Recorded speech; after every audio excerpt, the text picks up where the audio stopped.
À mon tour, je prends mon envol. Cap à l'est, direction Midi-Pyrénées. Là-bas m'attend un massif montagneux devenu le territoire d'un hôte inattendu. J'ai rendez-vous sur les hauteurs de Rocamadour, en plein cœur de la vallée de l'Alzou. Ici, un animal inattendu a fait de ces falaises son territoire. Pourquoi des macaques de Barbarie, originaires du Maghreb, se sont-ils acclimatés dans cette immense forêt de 20 hectares ?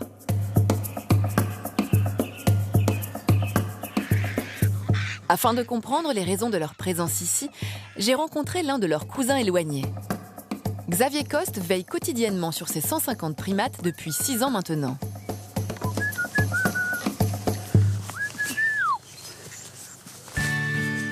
Tous les matins, aux commandes de son tracteur, Xavier distribue un total de 180 kg de fruits, de légumes et de céréales. Il prend soin de bien les disperser sur l'ensemble du territoire pour que tous les singes, quelle que soit leur place dans la hiérarchie, y aient accès. Donc on a des bananes, des pommes, des poires, des navets et bien sûr le blé au niveau des céréales. Et dans la journée, ils auront un petit peu de tournesol également. Cette forêt est reconnue par les scientifiques du monde entier.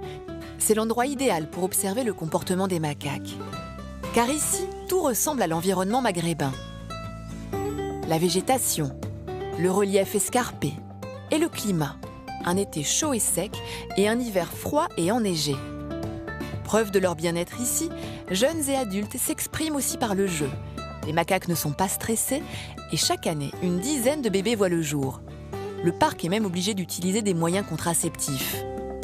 L'accouplement a lieu en automne et les femelles mettent bas au printemps à l'abri des regards. On n'assiste pas les guenons pour mettre bas.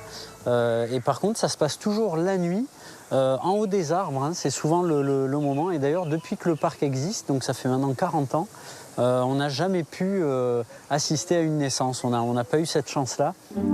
Les macaques me permettent d'observer un phénomène unique chez les primates. Les mâles jouent un rôle fondamental dans la protection et l'éducation des bébés.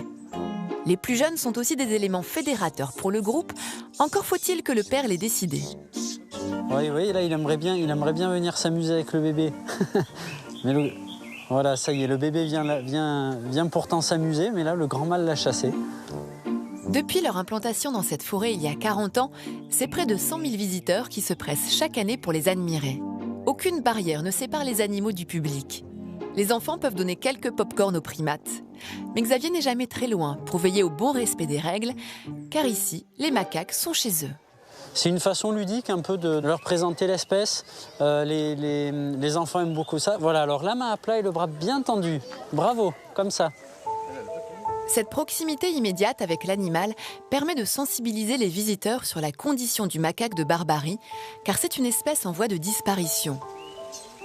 Les magos sont en effet victimes de la déforestation dans leur habitat d'origine, mais également de commerce illégal. Aujourd'hui, il reste moins de 10 000 individus au Maroc et en Algérie. On estime encore à 300 le nombre de bébés magots qui sont chaque année arrachés au Maroc pour être revendus à des particuliers, ce qui est un trafic complètement illicite. Donc voilà, on informe de ça à nos visiteurs pour contribuer à notre façon à la préservation de l'espèce.